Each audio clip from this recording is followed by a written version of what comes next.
Hello everyone.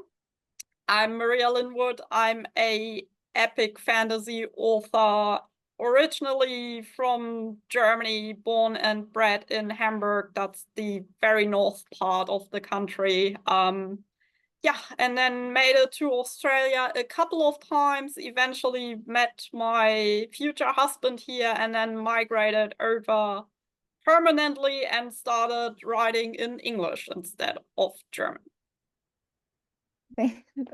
So finally, the long journey, but it sounds like welcome to Australia. Thank you. To start us off, what was your inspiration for the Mistress of Amber and Flame? So the whole thing kind of started in, I guess, 2021 when in Germany I was waiting, like I had been here, I had to go back because the visa I was applying for kind of required that, and I also had to finish my PhD, which was half in Germany and half with the Macquarie Uni in Sydney. So I was back in Germany, and a couple of German authors were looking for short stories to go in an edition they were doing themed around rituals. And I thought, I've never been particularly good with short stories, but I thought rituals is actually a theme I can work with and I can relate to. So that might be a good kind of moment to have a go at a short story, because I've already been given a theme that I kind of can relate to. So I'm just gonna try. So I researched rituals a bit and found something that I liked, and then changed it around so I could use it and handed it in, and it got printed. And yeah, I then from that stage was like, I think there's more to that story. And then I started writing a novel out of that. Really cool that something like just as small as a theme for a short story just sparked the whole first book. Yeah. The original, well, not obviously the original short story, because that was a first person perspective, which the novel is not, but the bit that was the short story is now actually incorporated in the beginning of the novel. So cool. What drew you to writing in the first place?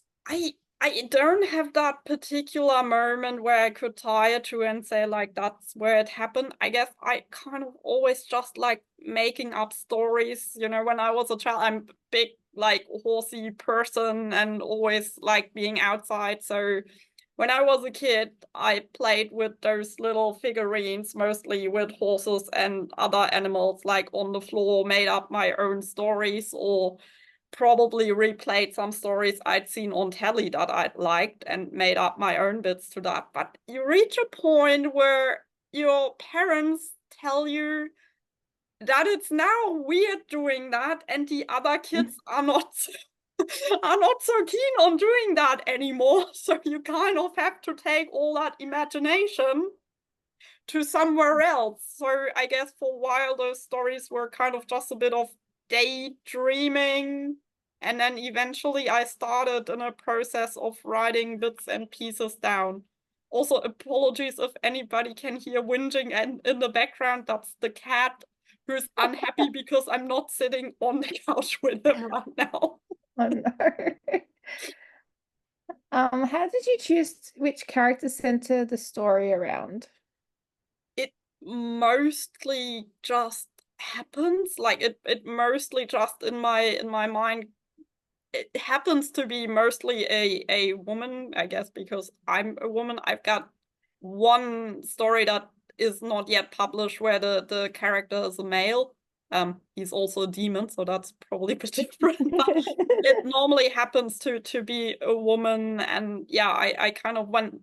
I think I always come up with like sometimes I have a scene in mind first, or for Mistress of Emma and Flame, I obviously had this ritual theme first, and then I think I always go like, which character would like, how would my character need to be to make that work? And then I think I come up with like the first couple of character traits, and then it just develops from there, because they also tend to have their own life and put in their own, say what they want and what they do not want.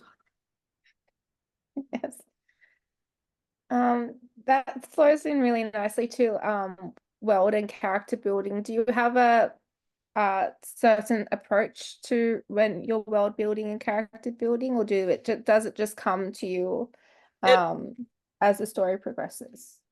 I think it mostly just happens as the story progresses. For the world building, I also always try to not be too repetitive and also go like what, well, I guess so I'm German, like I said, so it's a lot of like European Germany influence. I guess I've always loved being out in the forest, so that's obviously something I like to use a lot. And then for other things, sometimes I also, because it's epic fantasy, so it's always a medieval type setting. So sometimes I also then research how would that have been, how would that have looked. And then it kind of just develops from there, from all those little bits and pieces. It comes into a whole thing, I'd say. Very cool. And character building, do the characters just come to you, or or is it based off like traits or um certain scenes that you're envisioning in the I think areas in the it's world? a little bit of everything. So it's a bit of traits I guess I want them to have, then it's a bit of traits they just bring. Then sometimes it's also just a function, like how do we make that character function for the purpose he or she will later have, so that we set them up as likable, not likable, or whatever I need there, and then just go from there. It's like what could be things that very subtly kind of induce that. It seems that they all just like come and it's really cool that how the characters sort of just bring their own personalities to you with a little bit of guidance to you as well. Which of your characters do you relate to the most and why?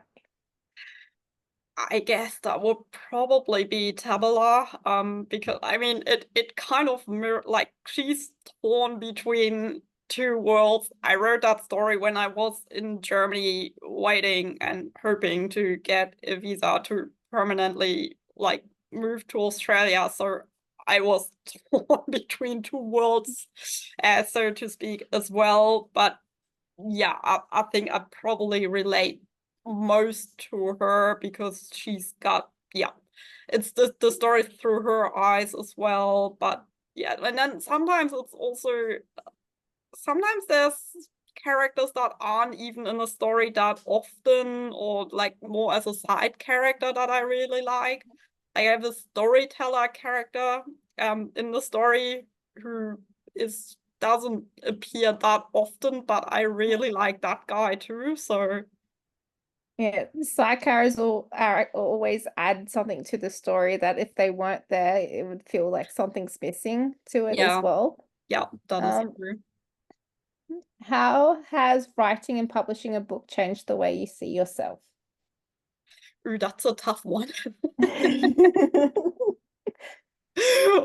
I think I'm a bit bolder now about the whole writing process and actually telling people about it, because it's not that weird hobby anymore that you have kind of in the back room of the head. That makes it sound very gloomy, doesn't it? But I'm But it's just, also that you can hide away. Like you don't need to hide away everyone yeah, like it's because your I book mean out it's a there. bit of a, when you tell people like, oh, I do writing, it's always a bit of, it's sometimes hard to relate, I think, for people, especially if they don't do that themselves, because it's just a, it's not a thing where you go to and then you do that, or you go there and like have training or practice session with somebody else.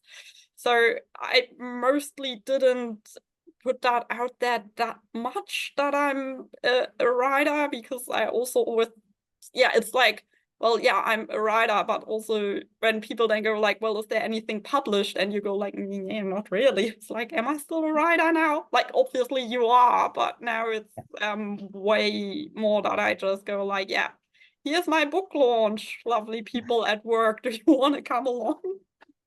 come and celebrate with me. My book's Basically, yes. coming into the world. So I guess it kind of has increased like my self-esteem though. I'm really excited for everyone to get their hands on your book. Like Yeah. I was so excited when I got the arc of it. I'm like, yay! I can't Yeah, wait to read it and share about it. I'm still also excited every time somebody shares a video or something on Instagram. It's like, oh, somebody else got an arc. How cool. I hope they'll love it. It's going into the world slowly. Basically, yeah. It's like, oh my God, it's really out there. Are there any books or authors that inspired you to become a writer? Well, not precisely to become a writer, but I think a book that really resonated or still resonates with me is The Mist of Avalon by Marion Zimmer Bradley. That was, I think, the first book I really read as a teenie with a really, really strong female main character. So that, I think, influenced me a lot. I think strong female characters also sort of like are the ones that like stick out to me and like encourage me to look out for other books with them. And it's like you're not like shoved into like a little hole. There's something more that you can do. It's not just you can raise your expectations. You can do just as Yeah. what as men can do as Yeah. well. What's your favorite writing snack or drink? I don't really have a favorite snack. I'm mostly kind of when I start writing in the morning, I mostly sit down with a coffee and then that's about it. I don't have that very like I don't have that lovely look. I mean, I have a very nice desk, but I don't do the whole like I wear my hoodie and I have a coffee and then I kind of just hope the Comfort words and appear on the page.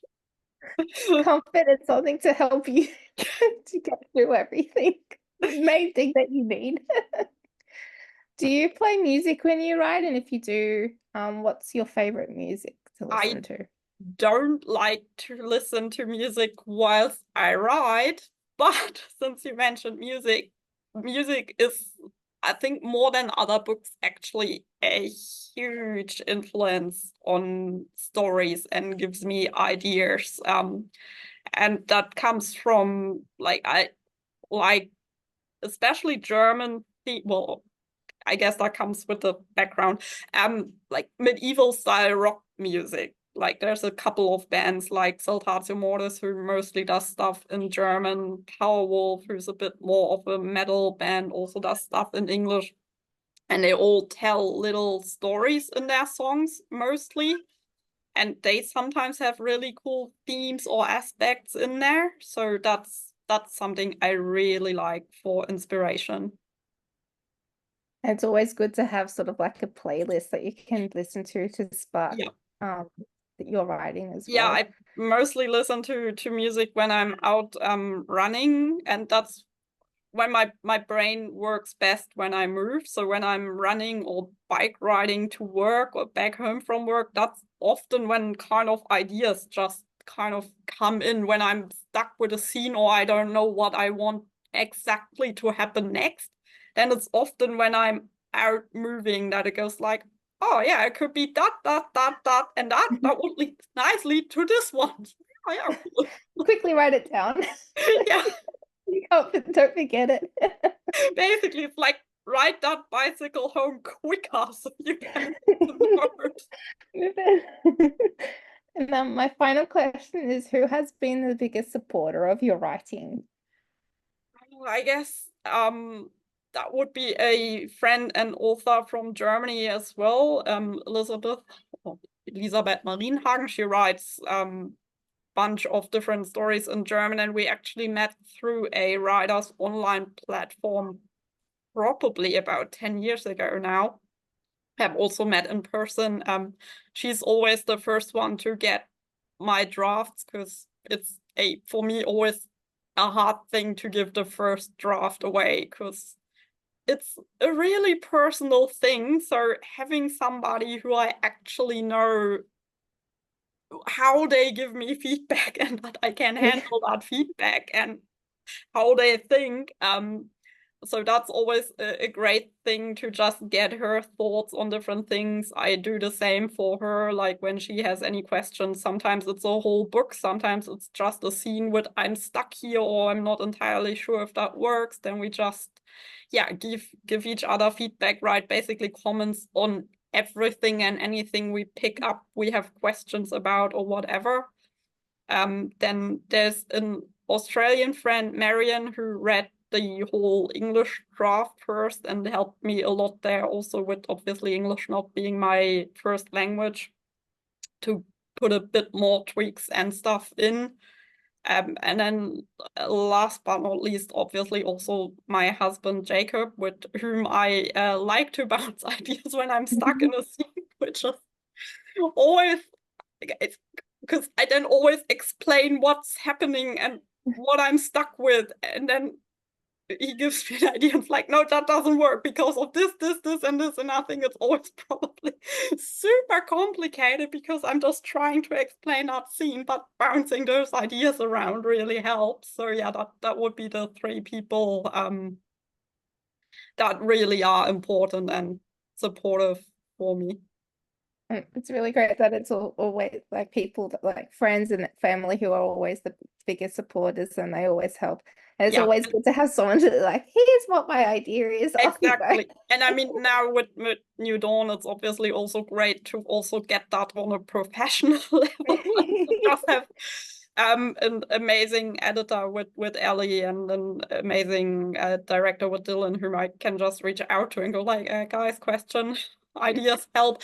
But yeah, It's really good that New Dawn's so supportive to their writers as well. It's always good to see. It's like you're they're not just like left alone to try Yep, and plot through very, the book. very much. I don't think that's that common, to be honest, at least not from what I've heard. That's also relating more to the German market. Don't want to step on anyone's toes here in Australia because my experience there is only with New Dawn, which is great. But yeah, from what I've heard in Germany, also experienced myself, it's like, here's your book. Good luck.